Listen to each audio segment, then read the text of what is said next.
Hello, today on UNews, student protesters are forced out violently by lecture attendees. Also, which bands rock the stage at UNIM's 5th annual Battle of the Bands? And find out what the mayor has in store with Albuquerque Public Transit. All this and more coming up.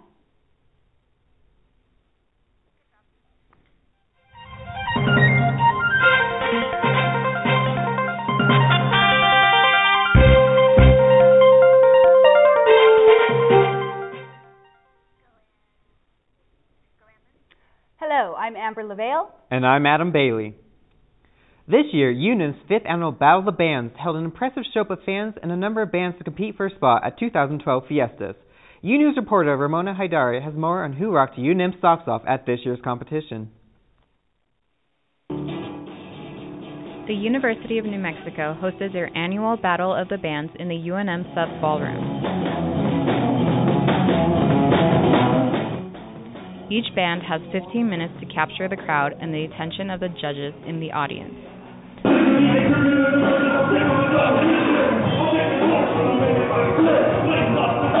Winners won a performance opening for a national music act, Bad Rabbits, at the UNM Fiestas on the 21st.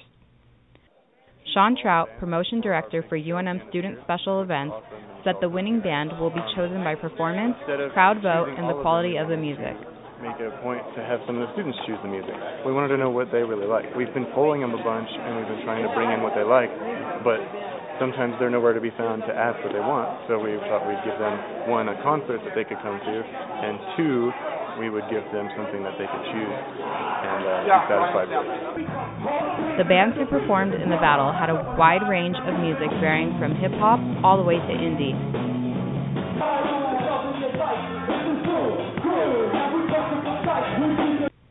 Trout said this year's turnout was better than any years previous. I think we could say safely that there were somewhere between 500 to 700 people here throughout the night.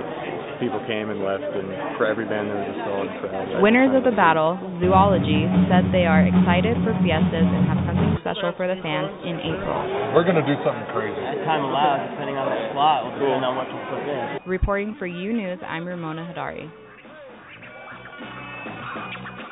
UNM pre-med student Wolfgang Scott Cohen passed away last Tuesday, February 21st, after being in a coma for 11 days.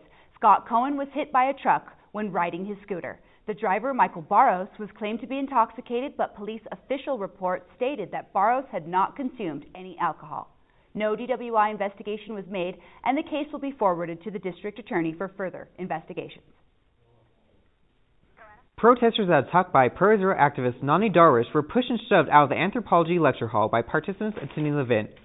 Protesters include members of the Occupy Albuquerque group and members of the UNM chapter of Students for Justice in Palestine, who disagreed with Darwish's views on Israel and occasional hate speech on Muslims. Though some of the protesters claim to have gotten injured, there have been no charges pressed as of today. A video capture of the quarrel can be found at www.youtube.com, which has received over 132,000 hits. Have you had a chance to see the video? I haven't. 132 hits, that's pretty good. Yeah, you definitely need to see it. Pretty interesting? I think so. Good.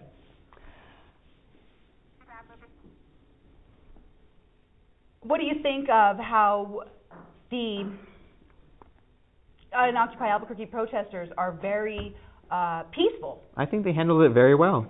They did, yeah. It'll sure keep them out of jail to not retaliate against an attack. Yes. Good. Very nice. UNM athletics have had a busy week.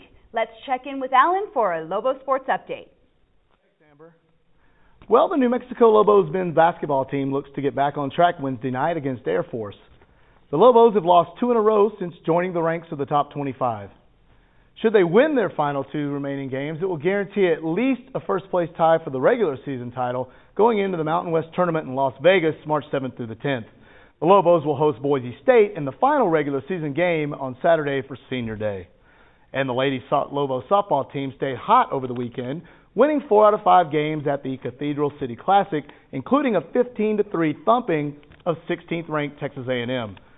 The Lady Lobos improved their record to 13-2 on the season, and they will play host at the New Mexico Invitational being held March 2nd through the 4th in Albuquerque.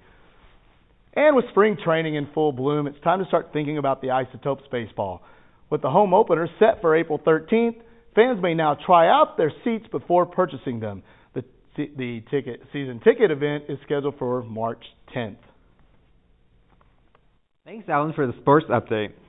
Do you need an alternative to driving? Are gas prices and parking killing your pocketbook? Check out UNews' free bus ride program as reporter Amber Lavelle takes you to a press conference with Mayor Richard Berry to discuss this fantastic program. The University of New Mexico undergraduate and graduate student governments hosted UNM Ride the Bus Week, February 20th through 24th, hosting a press conference in addition to week-long information events on campus. It benefits people coming to the University of New Mexico and locations around here. It's a great program for the city as a whole. The ABQ Free Bus Ride program began in August 2007 as a result of the state legislature funding a free bus program for UNM students.